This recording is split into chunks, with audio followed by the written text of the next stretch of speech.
বন্ধুরা এটা কি শুনলাম, মানে আমার শোনার পর না গাটা শিউরে উঠেছে।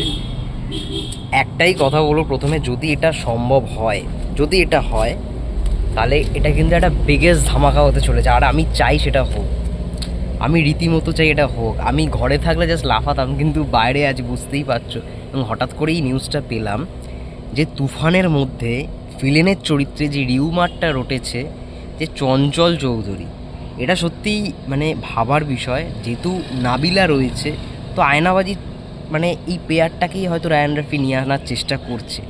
মানে নিশ্চয়ই কথাবার্তা হয়েছে, না হলে দি শাকিব খান ইউনিভার্স এই খবরটা হয়তো দিত না।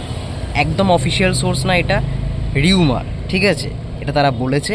এবং আই থিঙ্ক এই রিউমারটাও যদি কোথাও গিয়ে সত্য হয়, মানে সত্যি হয়ে যায়, তাহলে কিন্তু এটা একটা বড় ধামাকা। মানে তোমরা বুঝতেই পারছো ভাই, চঞ্চল চৌধুরীর মতো একজন নামকরা অভিনেতা এখন শাকিব খানের সঙ্গে একই সিনেমায়, এবং সেটাও আবার হিরো ভার্সেস ভিলেন।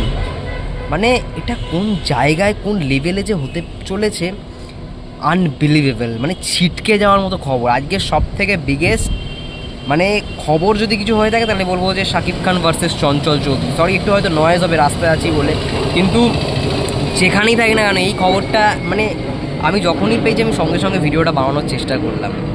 মানে এটা সব থেকে বড় খবর ভাই, মাথা পাল্টে দেওয়া, মাথা ঘুরে যাওয়া খবর।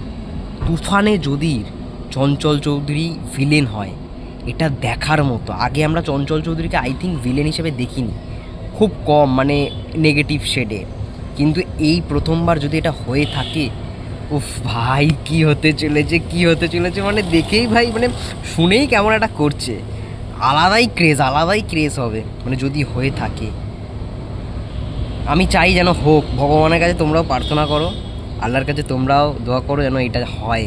চঞ্চল চৌধুরী তুফানে ভিলেন, মানে আমরা হয়তো এমনভাবেই দেখতে পাবো যে চঞ্চল চৌধুরীর অপোজিটেই হয়তো নাবিলার ক্যারেক্টারটা হয়তো থাকবে, কিন্তু দুটো নায়িকা। এবার কি কোন প্যাটার্নে ছবির গল্পে এগোবে সেটা তো বলতে পারবো না, কিন্তু হ্যাঁ একটা তো কানেকশান থাকবেই। আয়নাবাজির পেয়ার এবং তার সঙ্গে সঙ্গে নতুন একটা পেয়ার, সাকিব আর মিমি, আর ওইদিকে আয়নাবাজি নাবিল এবং চঞ্চল চৌধুরী। ওফ, দেখার মতো হবে, দেখার মতো। তোমরা কতটা এক্সাইটেড যদি চঞ্চল চৌধুরী তুফানে ভিলেন হয়, অবশ্যই কমেন্ট করে জানাও।